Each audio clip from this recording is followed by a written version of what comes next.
Quand on pensait au Canada, on avait en tête d'immenses et belles forêts à perte de vue. Une famille d'ours traversant devant la voiture et des routes à n'en plus finir. Alors après Toronto, on avait besoin de quelque chose de plus sauvage. Et en cherchant un nouvel hôte, nous sommes tombés sur cette annonce. Une communauté vivant dans un village hors réseau, en pleine nature depuis plus de 50 ans. Pas d'eau courante, électricité aux panneaux solaires, toilettes à l'extérieur et pas de salle de bain. On y va ?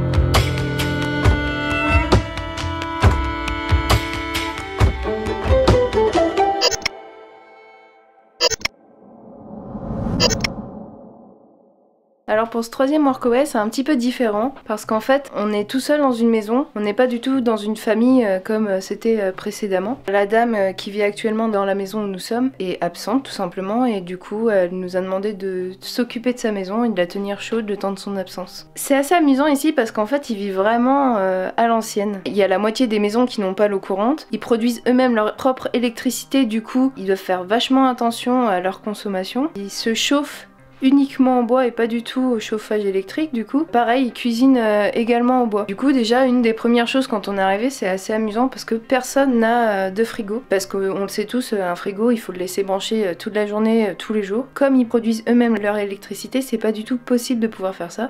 Donc du coup ils ont des petites pièces, comme par exemple ici sous l'escalier, où ils mettent leurs aliments. Et en fait c'est une pièce qui est pas du tout isolée. Et donc du coup ça tient les aliments au frais. Il y a même des fois où les aliments sont gelés parce que ici il fait tellement froid l'hiver. Mais petit problème, c'est qu'en été, du coup cette pièce là elle devient chaude. Du coup ils sont obligés de prendre des glacières et de mettre des glaçons dedans pour pouvoir tenir leurs aliments au frais. Donc en fait c'est intéressant d'avoir une pièce comme ça qui consomme rien du tout, où on peut mettre nos aliments au frais. Mais du coup l'été ça a des inconvénients quoi. Là je vais vous montrer un truc, là c'est vraiment comme la gazinière de nos arrière-grands-parents ou peut-être de nos grands-parents mais ne pas en rester beaucoup. C'est une gazinière à bois. Donc y a des maisons où il y a le poêle qui est directement intégré à la gazinière, du coup c'est vraiment tout en un. C'est vraiment intéressant de pouvoir utiliser une seule énergie en une seule fois pour faire plein de choses. Mais du coup ils utilisent ça pour cuisiner, c'est assez stylé je trouve. Mais du coup ça prend du temps de cuisiner des fois, parce que si jamais on commence un feu ou alors on n'a pas mis assez de bois, on est obligé de prévoir un peu à l'avance. Et donc du coup c'est tout simple, hein. Il y a juste à mettre du bois à cet endroit là et l'ensemble chauffe. Ils ont même un four. Par contre pour faire les gâteaux c'est pas très facile parce que on peut pas régler la température. Par contre pareil, petit inconvénient l'été, c'est que ils vont pas faire de feu l'été, il ferait beaucoup trop chaud. Donc toutes les maisons ont une gazinière comme ça qu'ils utilisent uniquement l'été. Sinon on n'a pas l'eau courante, on a nos bassines pour pouvoir faire la vaisselle. Pour faire chauffer l'eau, on met l'eau dans une grosse casserole comme ça. Et puis on n'a plus qu'à attendre que ça chauffe. Donc des fois ça peut prendre du temps. Et également, du coup ça fait office de salle de bain. Parce que ici ils n'ont pas du tout de salle de bain comme chez nous.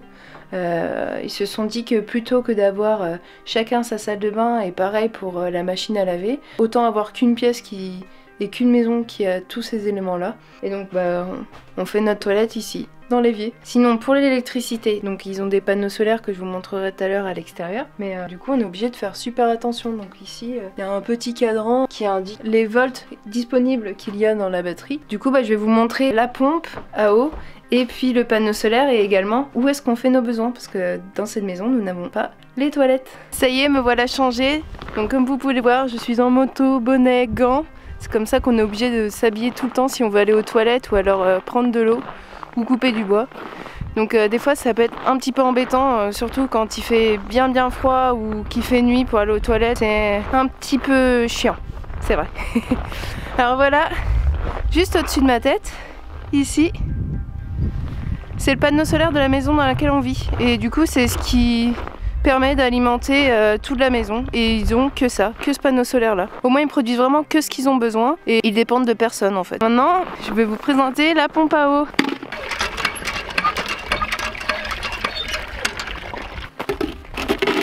suis essoufflée à avoir pompé l'eau. Et là, je vais vous montrer les toilettes. Bon, je vais pas rentrer dedans hein, parce que c'est pas hyper joli à voir. Les deux petites cabanes qui sont là, ce sont des toilettes sèches. Et une fois qu'on a terminé, on n'a plus qu'à mettre de la sciure de bois. Et c'est fini. On gaspille pas d'eau comme ça. Au printemps 1969, un groupe d'amis ayant la volonté de vivre différemment a décidé de s'installer ici, dans cette ancienne ferme abandonnée depuis 7 ans. Le corps de ferme était constitué d'environ 10 bâtiments, dont celui dans lequel on vit, qui a été construit aux alentours de 1880 par les premiers Polonais arrivés ici. Aujourd'hui, cette communauté comporte une vingtaine de résidents permanents. Les gens vivant ici ont une volonté de vivre hors réseau, d'éviter les modèles capitalistes et consuméristes qui font tourner notre monde. L'idée est de retrouver ce que nous avons perdu depuis longtemps, une connexion avec la nature pour vivre de la façon la plus autonome possible, ne plus être dépendant du système. Mais en fait, comment faisaient nos ancêtres pour vivre sans tout le confort que nous avons aujourd'hui? Est-ce qu'il est possible de combiner le confort actuel et la simplicité d'autrefois? Quels sont nos réels besoins?